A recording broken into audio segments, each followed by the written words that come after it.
Welcome to Wednesday's edition of Cracking the Cryptic, where today we've got a puzzle for you by Sotek, and this is called Courtyard. And we've had this recommended a couple of times in the last couple of days. I think it's a new puzzle. I know very little about it, apart from apparently it's magnificent. And fairly straightforward rules, I think, today. We've got some diagonal lines across the main diagonals and some killer Sudoku to do. So this should be a lot of fun. And yeah, I'll read you the rules in just a second. A couple of things to mention first. If you did support our book on Kickstarter, we have heard the first books have arrived. So any moment now you should be receiving your physical copy of the books. If you do get one, please let us know. Please drop a comment into a video and tell us whether you're enjoying it, whether you're pleased with it. We've worked so hard on it and it now is coming to fruition, and this is the time we're hoping to get some feedback. So yeah, we hope you love the book and we hope you enjoy all the puzzles that we've put into it. Other than that, on Patreon at the moment, I uploaded a day or so ago a video of me solving the first 8 puzzles from the new Genuinely Approachable Pencil Puzzle series, which is now going on Discord. They were wonderful puzzles, and they're set by world-class constructors, people like Tia Gannis, Eric Fox, I'm going to miss people out now, Shy, Jovial, I don't want to miss anybody out, Freddie Hand, I think that's all of them. But these puzzles are brilliant, and they don't take very long either. But that video seems to be popular. People are saying that they actually enjoyed me sort of talking through my thought process as to how I solve the puzzles, even though I wasn't familiar with some of them. So if you're a patron of the channel, I think you might enjoy the video. You'll definitely enjoy the puzzles. And if you're not a patron and you still are interested in this sort of thing, then my next video, the next video I do on puzzles will be another video like that, but I'll put it on the main channel. I think the feedback's fairly clear that it's a good thing to do. So that's something that you might look forward to if you enjoy your pencil puzzles. Now, anything else to mention? I don't think so. We know we've still got to publish the winner of our November Patreon monthly reward. We still haven't drawn that, I have to confess. We've been really busy the last couple of days, but we will do that ASAP, and we will let you know who won, and we will of course publish some solution videos showing you how to solve the difficult puzzles from that monthly reward, which was the Japanese sum Sudoku hunt. Now, all that said and done, let's get on with Courtyard by Sotek, and I'll read you the rules. We've got normal Sudoku rules apply. Along each main diagonal, marked in blue, digits cannot repeat, so let's have a look at one of those. This diagonal here, you've got to include the digits 1 to 9. It's just like a row of the Sudoku. It's just on a slant. In cages, digits must sum to the small clue in the top left corner of the cage, if given. Okay. Have we got... And digits cannot repeat within a cage. Okay, so we've got a couple of sly cages here, look, without any number in the top left-hand corner. So we'll have to think about what that might mean. But let's have a look at another cage, this 40 cage here. That's telling us that these 7 cells in this cage sum up to 40. And you can't repeat a digit. So what you couldn't do, for example, is try and put multiple 9s in there to try and get high enough. Not allowed, because although these 9s don't see each other through the medium of Sudoku, they are in the same cage, and that's against the rules. So, as usual with Cracking the Cryptic, you can play all the puzzles we feature. Do have a go. The way to play is to click the link under this video, and now I get to play. Let's get cracking. Now, okay, I'm going to say it because it is shouting at me. It's not a perfect Fistamafel ring, but that does look rather like a Fistamafel ring being delineated by these cages around here. So we may have something going on with Fistamafel. In fact, I'm just wondering, these cages are awfully large. We haven't got some sort of maximum Fistamafel in the corners, have we? Let me just explain what I mean by that. There's a theorem in Sudoku that tells you these 16 digits are the exact same 16 digits that exist in the 2x2s in the corners, and I'll prove that if it becomes relevant. But what I'm just wondering is that obviously the maximum I could make those cells in the corner would be 6, 7, 8 and 9, adding up to 30. So the maximum the orange squares could ever add up to would be 120 for lots of 30. And here I've got 60. Maverick, I haven't seen Maverick for a couple of days. Maverick, you're buzzing past my window again. I don't know how he knows when I take off. So 96 into these cells I've just highlighted. I think that's 60 plus, yeah, double 18, that's 96. And these two squares, okay, so we haven't got some sort of maximum Fistamafel thing going on. So we will abandon that thought, sorry, and we will have a look at other things. We have got, well, all these 50, yeah, okay, we've got sort of a virtual 6, 7, 8, 9 quadruple in row 3 and row 7, and that's because these digits here, the way to make 15 in a domino is either going to be 6, 9 or 7, 8.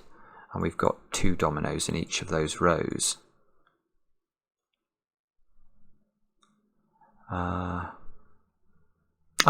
okay, that's interesting.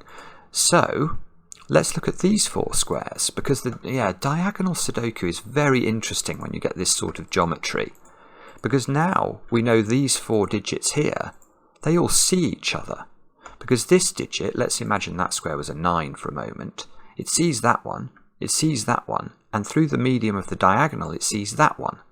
So these 3 have to be different from this one, but of course that logic applies to whichever one of these we start with. So these are different digits. I'm going to colour them in. There we go, just to remind us these okay, and now a second small deduction. That means these 4 digits are all different, because they must be a different pair within the 15 dominoes. So those 4 digits are all different digits. Not sure what that means. No,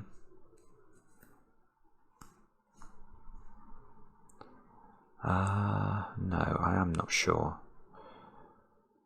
The 40 cage, we've got a 40 cage here. We've got a lot of symmetry in this puzzle as well. A bit like, was it yesterday I was doing a puzzle with lots and lots of symmetry. Very similar thing here. What's breaking the symmetry? Well, not the cage pattern, interestingly. It's a sign of an outstandingly good killer Sudoku when the cage pattern itself is reflected around 180 degrees. What I mean by that is if I pick this grid up, rotated it 180 degrees and plonked it back down again, all the cages would map to the same squares. This 9 cage, reflect it, you get this, it would map exactly to there. This 40 cage maps exactly to there if we rotate the grid around. Now, so what's breaking the symmetry is the actual size of the cages. Look, this 9 cage and 7 cage are different. This 10 cage and 9 cage are different. Not much, really not much else, if anything else. So again, when we get this sort of thing, we have to be on the lookout for symmetrical logic. So if I can find something in this corner, for example, we immediately know there could be a similar logic that applies in the rotationally symmetrical box. Yeah, sorry, I was just thinking about the 40 cage. So the 40 cage in 7 cells. Because we should talk about the secret. Of course we should. We should almost always talk about the secret. If you're new to cracking the cryptic, you may not know what the secret is, and I'm going to tell you. Well, let's actually think about it in the context. In fact, I'm going to think about the secret in the context of that cage rather than the 40 cage, because this cage is 9 cells large. And therefore, I could actually have written in the top left-hand clue here, the equivalent of this 40, because this cage must contain 1 of every digit in the Sudoku, because you can't repeat digit within a cage. And if you add up the digits 1 to 9, you get 45. So, knowing that the sum of the digits 1 to 9 is 45, this 7-cell sum summing to 40 must be missing 2 digits that sum up to 5.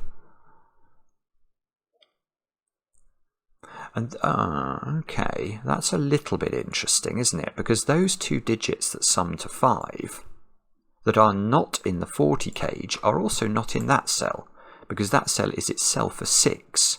So 2 of these 3 digits sum to 5.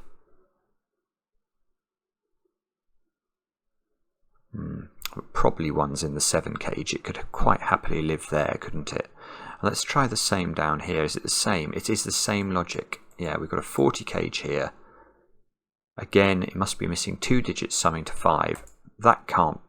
The 2 digits that sum to 5 cannot appear here in box 9. So they must appear in 2 of those 3 cells.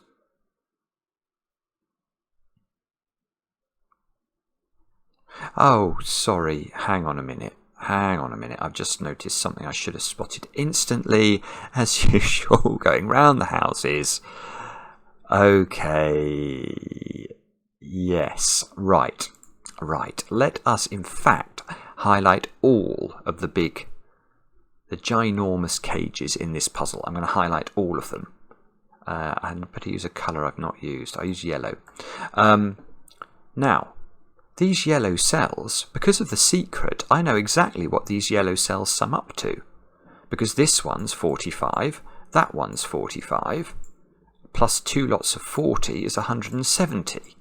And that's very interesting, because I have another way of expressing the sum of the yellow cells. Let's just think about, what does row 2 sum up to if we sum the whole of row 2? Well, we know that's a complete set of the digits 1 to 9. So row 2 sums to 45. Row 8 sums to 45. Column 2 sums to 45. And column 8 sums to 45. So, if I was to sum the whole of those rows and columns, that's 4 lots of 45, which is 180. Well, how come that 180 is different from the 170 I got when I summed up all the yellows? Well, it's because in column 2 and row 2, this digit appears. So this digit was appearing twice when I summed the rows and the columns up together. The same with this cell, the same with this cell, and the same with this cell. These 4 cells here each appear twice in the sum, and their appearance, their second appearance, must account for the difference between 180 and 170. So these 4 cells, this is lovely, these 4 cells add up to 10, and just as we said that this cell couldn't be the same as those 3 cells, well, how could this cell be the same as that one? It can't. It sees it on the diagonal. Neither can this one be the same as that one. It sees it by Sudoku, sees that one by Sudoku. So these are 4 different digits that sum to 10. So they're 1, 2, 3, and 4. Isn't that lovely? That's really lovely. Hang on, I don't know if I need the yellow. I'm going to get rid of it in case I need more colouring. Now, well,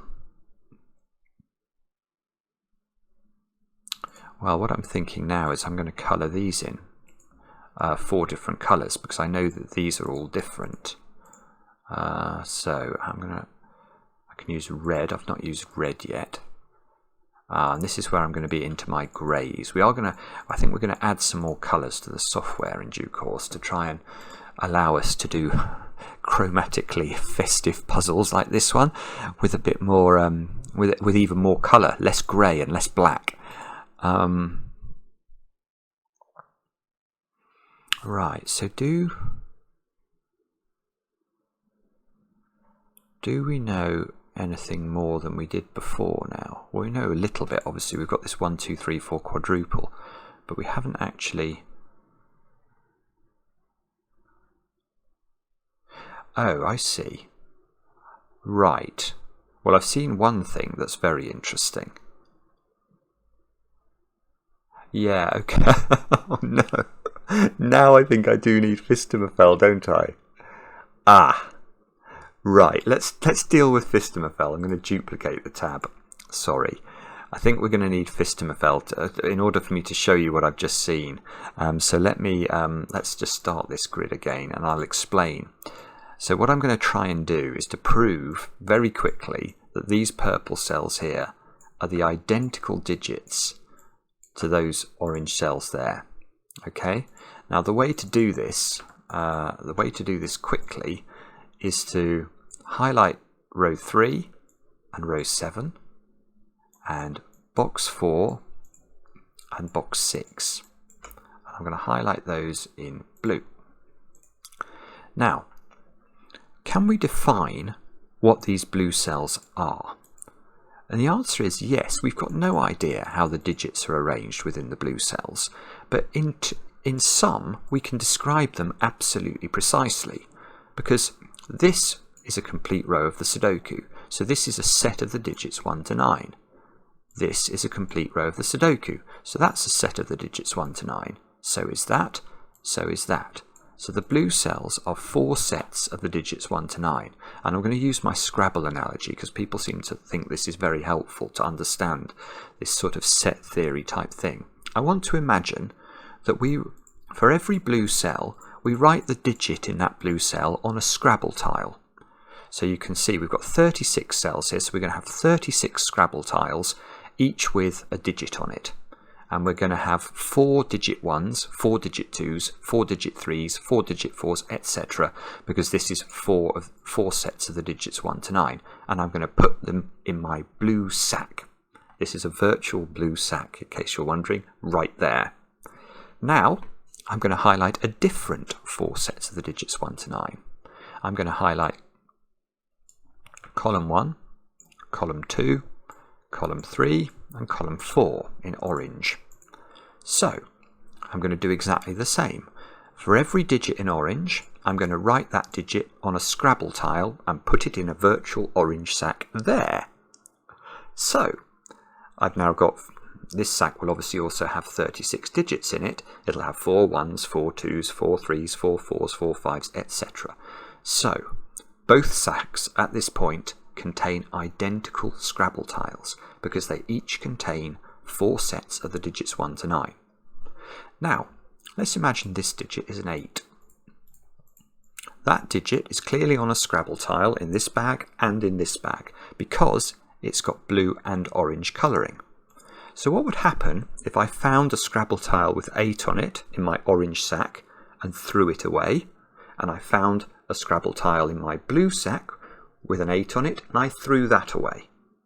Well, each sack would then contain 35 digits now, but they would still contain the same digits because they had the same digits at the start and I just threw the same Scrabble tile digit out of both of them. And obviously I can repeat that for any digit that has 2 colours in it in this puzzle. If I take out all of these digits, find them all and throw them away out of both sacks, it's still true to say I'll have less digits in both my sacks, but I'll have the same number of digits. I'll have 16 in this sack, 16 in this sack, and they must still be the same. And this is the proof of the Fistemafeld theorem that I'm about to use in the puzzle. Isn't that beautiful? I really hope some of you haven't seen that before. I know some of you get annoyed with me for explaining it every time it comes up, but we never know when we have new visitors to the channel for whom that may be news. And it's really quite amazing news. But what did I notice? Well, now let's apply this knowledge to this puzzle. Because look, if we highlight the 2x2s in the corners, you can see we have a 1, 2, 3, 4 quadruple in the corners. But in the ring, so far I've only got very high digits. So I need to put 1, 2, 3 and 4 in this ring somewhere.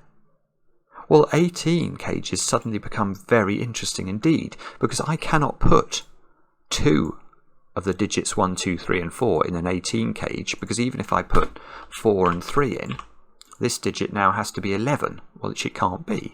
These are the things you learn on Cracking the Cryptic. So there can be a maximum of 1 low digit in that 18 cage, 1 low digit in that 18 cage, which means those 2 squares must be low digits in order to ensure that we can put 4 low digits in the ring altogether.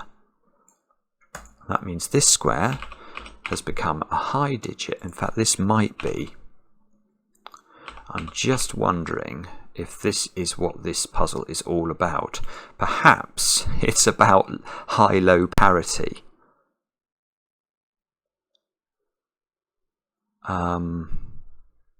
Because at this point, we don't know what colour this one is, do we?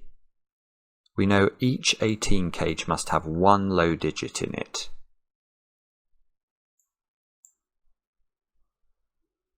I'm just wondering if this now bounces back into the corners. Because now I've got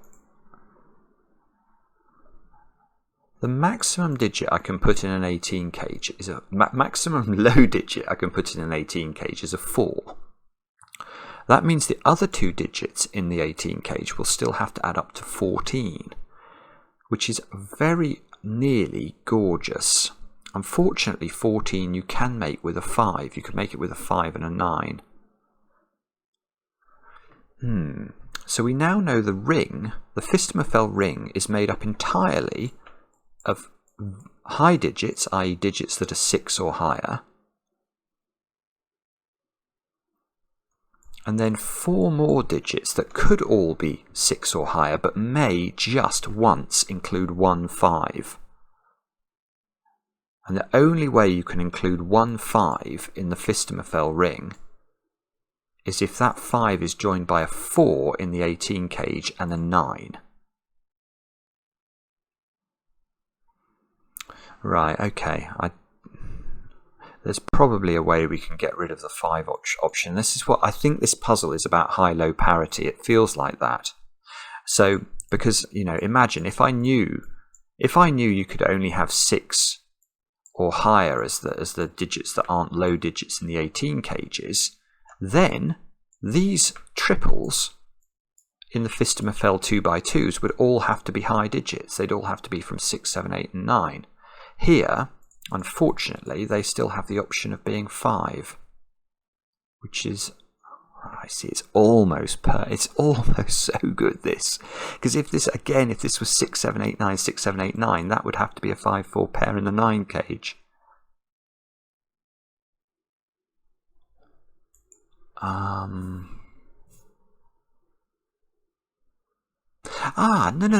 Right, hang on. This puzzle is brilliant. This puzzle is brilliant because now let's come back to the 40 cages. The 40 cage, I said that this 40 cage is missing 2 digits that sum up to 5. Well, the only digits you can select, each of those digits must be a 1, 2, 3 and 4 is what I'm trying to say, and doing so completely inarticulately. Yeah, so those 2 digits that are missing from the 40 cage must be each a 1, 2, 3 or 4, because together they sum up to 5. Well, now that square can't be one of them. So now those 2 squares have to sum up to 5. So those become, this is a high-low puzzle. I think we've got to abandon our highlighting. I'm very sorry about this, but I think what's going on here is a high-low puzzle, because now I've learnt these 2 add up to 5, and I've learnt those 2 add up to 5 by the same logic, because this square cannot be a low digit. And now if we stare again at the puzzle, we can now divide the puzzle up into digits that are low, which are those ones, I think. Let's use, I don't know, orange for low, and digits that are high. That one. I can't do the corners quite yet. Let's make those blue.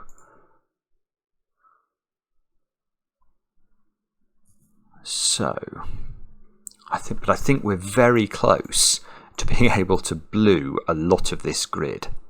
This square now has to be 5, 6, 7, 8. Again, this one still has the ability to be 5. That's so annoying.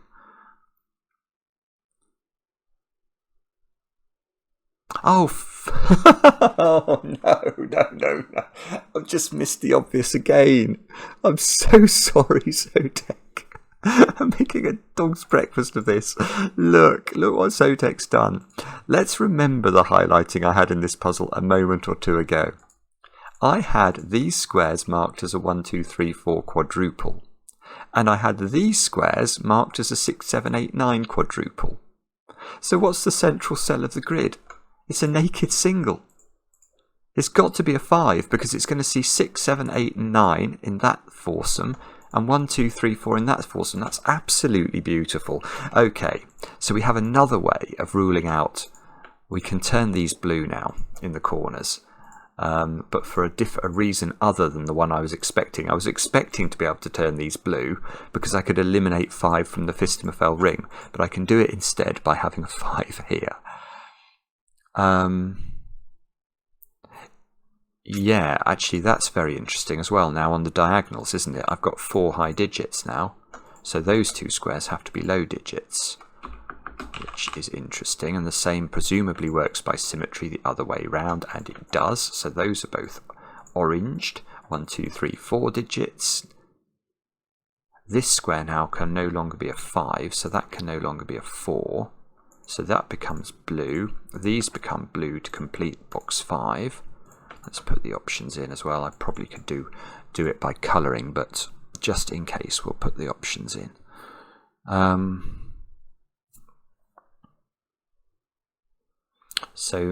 Okay, so in row 3 we've got all the high digits, but we still haven't located the 5. So we've still not quite got free rein to colour in as we might want to. We've got a low digit in the 7 now. So the 7's friend is going to be a 3, 4, 5 or 6. That's very, very annoying because I can't colour it in.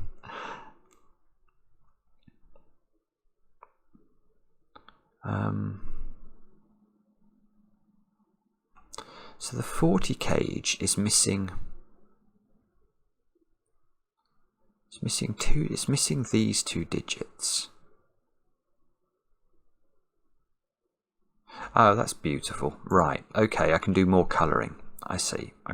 So this is definitely, I think I still remain of the view this is a colouring puzzle. I am fairly confident in stating that I've missed some trick that would allow me to eliminate 5 from these 18 cages and create absolutely gazillions of blue digits around the grid. But look here. In the 40 cage, we know it's missing 2 digits that are each a 1, 2, 3 or 4. So it must have this digit and this digit in the 40 cage. Well, where do this digit and this digit go in the 40 cage? Well, they can't go in it can't go in those cells. They're in the same box. So these 2 digits must go in those 2 digits. In other words, these are both blue. And 6, 7, 8 or 9. Now look at column 4 all of a sudden. I've got 4 high digits here, so I can get rid of a 6 from this one, and that gets rid of a 1 from this one.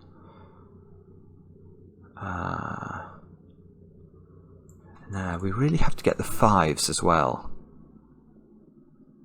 But symmetry, I can do the same thing down here presumably. Yes, I can. So in this 40 cage, again, we've got to put these 2 digits somewhere in the 40 cage. They must go in those cells, which means these are 6, 7, 8, and 9. Now let's check this column because it's the symmetrical counterpart of this one. And again, we've got 4 high digits in it. This is just stunning. That square now is much better than this square because that square cannot be a 6, 7 or 8 now. So that is a 5. And we get our second 5 in the grid and we get a 4 here.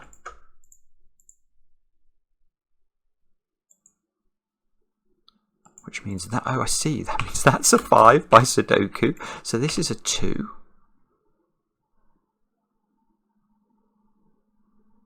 Good grief. Now I can eliminate 5s from those cells, which turns them both blue. Now I've got a blue run in the bottom row, which means these are all orange because they're not 5. They're a 1, 2, 3 triple. I've got a 1, 2, 3 triple in box 8. Out of absolutely nowhere, I've got to put 4 into that domino. That's no longer a 4. Oh, this is ridiculous. This is sick. This is so clever. Now look at this.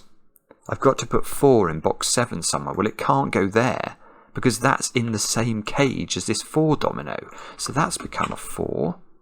That's not a 4 anymore. Where does 4 go in box 4? In the 18 cage, sorry. Because again, it can't repeat here and it's not a blue digit. That becomes an orange digit. Now, if we can eliminate 5 from here, we are suddenly going to get all sorts of stuff going on. Why is this not 459?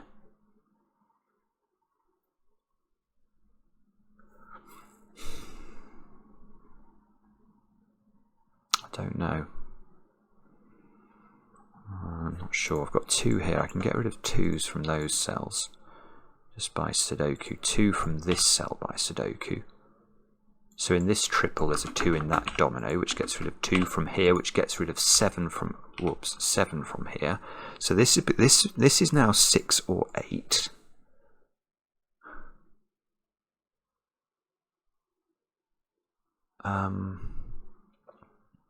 Oh, and I've got 4 high digits in column 6. And I've got the 5, so those must both be low digits. So they're 1s, 2s, 3s and 4s. That's not a 2. 5 in the top row. Yes, that gives me more blue digits. There's another 2 for us, which means these 2 digits are low. Oh, this is the symmetrical equivalent to what I did down here. So these squares are 1, 3 and 4.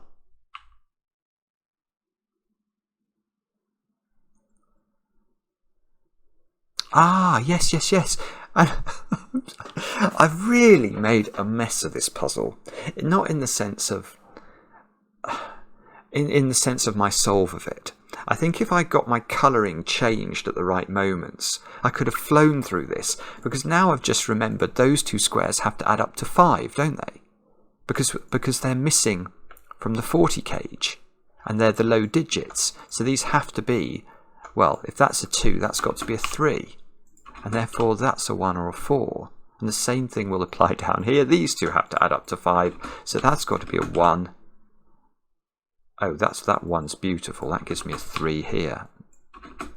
Which gives me a 3 here, and a 1 here, and a 4 here. That's no longer a 4 or a 1 by the diagonal. So we've got a 2, 3 pair there. We've got a 1, 2 pair at the bottom. A 3 here means this square's got to be a 6. Good grief. That 6 rules out 4 from this square and that one. 4 in box 2 has to be in this domino, so it's not there anymore. This is a 1, 2, 3, 4 quadruple, so that square's got to be blue. 6, 7, 8 or 9. And I'm very close. I keep nearly being able to eliminate 5 from the whole of the Fistamafel ring, but I've still got 4 positions left that could take the 5. This must be... I feel like it's close to cracking now. That's not a 6 because of the 6 in the column. Yeah, okay, look, I've got 4 high digits here, so that can't be a 5, so this one is an orange digit. And it's forced therefore to be a 4, because it can't be 1, 2 or 3. So this square's got to be a blue digit, and it can't be 6, so that's 7, 8 or 9. 4 comes out of these 2 squares by Sudoku. So 4, yeah, here we go. So 4 is in one of these 2 squares in column 6, and therefore not in this square, which places it in this square. One of these 2 cells. Come on, we must be close to cracking it. What's the secret now? Or not, not the 45 secret. What's the secret to figuring out? There's got to be a 3 in this domino.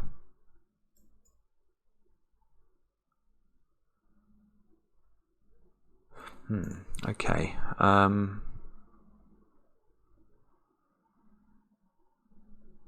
I don't know what the secret is, that's the problem. 3 comes out of there, so this square is no longer 7. So 7 is now horizontal in the central box.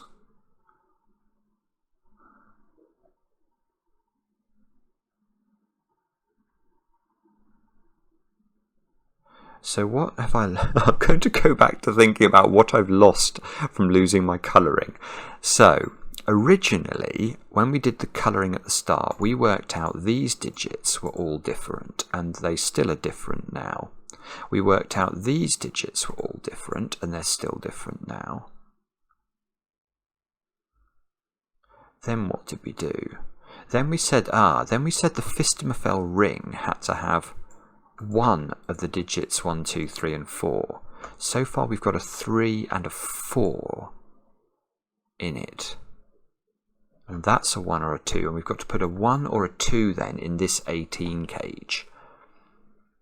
So that's that 18 cage, whether it's got a 1 in it or a 2 in it, it's got a 9 in it.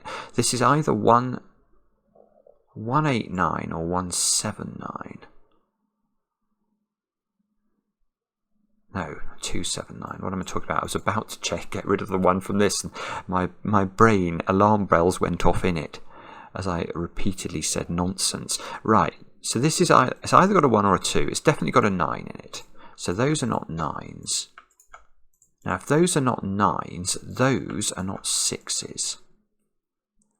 And there's now a 9 in one of those two. That's done it. I've done it at last. It's taken me half an hour more, probably. Okay, this is beautiful, though. These 4 squares, remember, they're different. So there has to be a 9 in one of these 4 squares. It's a bit hard to see where the cursor is. The ones with the purple flashes, there has to be a 9 in one of them, and it's not in these two. So it's in these two, which means there is no 9 in this 18 cage, which means there is no 5 in the 18 cage. And this is what we've been looking for the whole journey, because if there's no 5, this is not 459, so it must be 468. And why do I think that's important?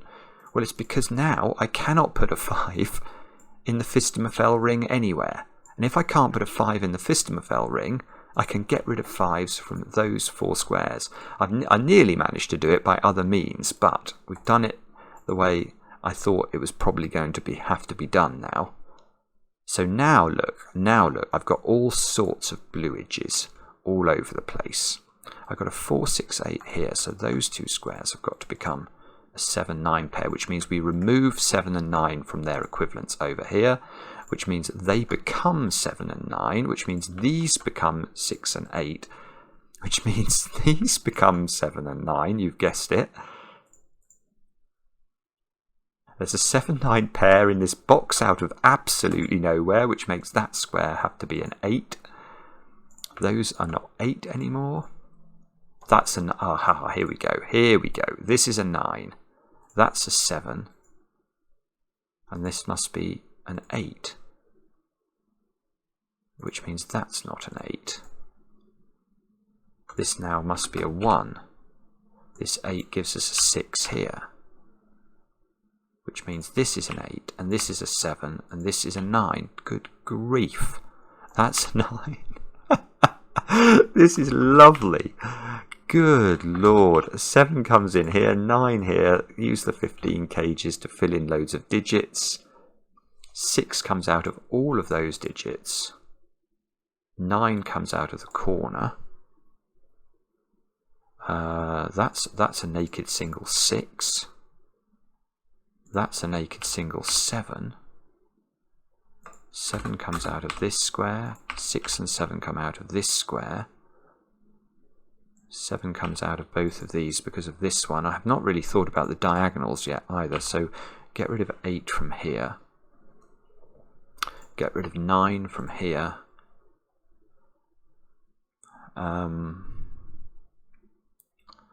Okay. Can we go further than that? The answer is I don't know. But I'm just gonna stay, I think, with the blue cells for a bit longer. Let's just try and make sure we've done some, or at least as much Sudoku as we possibly can. 8's got to come out of both of those. So we've got a 6, 7, 9. Oh, 7 comes out of the corner. I've got a 6, 9 pair on this diagonal. Yeah, okay, and that's seeing that square, so that can't be a 6 anymore. So it's a similar thing with these 4 digits. These all have to be different.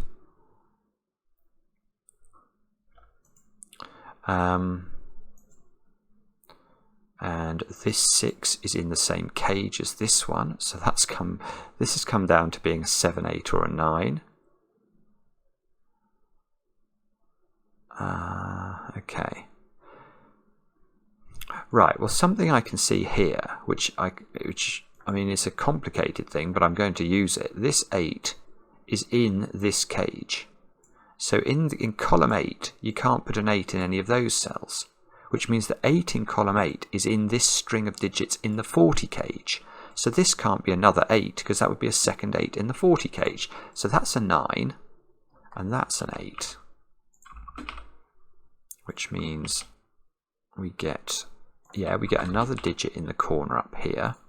We get a 6 here. We get an 8 here. We get a 6, 9 here, so that's become a 7. 8, 7. 9 and 7 mean this is now an 8. This 9 means this is a 9, this is a 6. This is a 9, this is a 6. And you can see how this puzzle has basically become sort of a bluing. It's become a blue puzzle now. And then we'll move on to trying to do the orange part of it. 6 and 8 see that square, so that's become a 4, which needs to be orange. That's become a 6. That's become an 8. We can put both of those in blue. 6 by Sudoku is forced to be in exactly that cell. How many 6? Oh, that didn't work. I'm just wondering, so have we got the 4? No, we've not put 9 into this box. But we know it's... Oh, is the 9 in the 18 cage?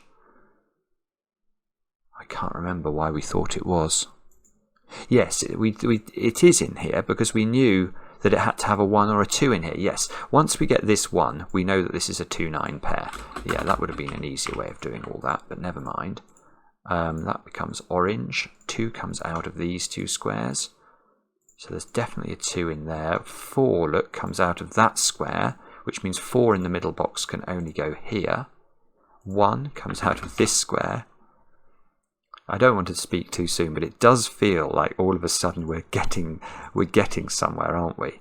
I've got to put 9 into that cell by Sudoku. And I think that's 4, 4, 4, 4. I think I've now got the blues in every single box. So we've got a choice now. We can either do oranges or we can do 5s. And I'm just trying to think about what the likely easy digit is here. Is it? No, it's going to be Sudoku 2. Where does 2 go in that box? It's got to go here, which places the 5. Now that places a 5 here. And that square... So this is a 2-3 pair. Where does the 2 go in row 8? It goes here, so that's 2, that's 3.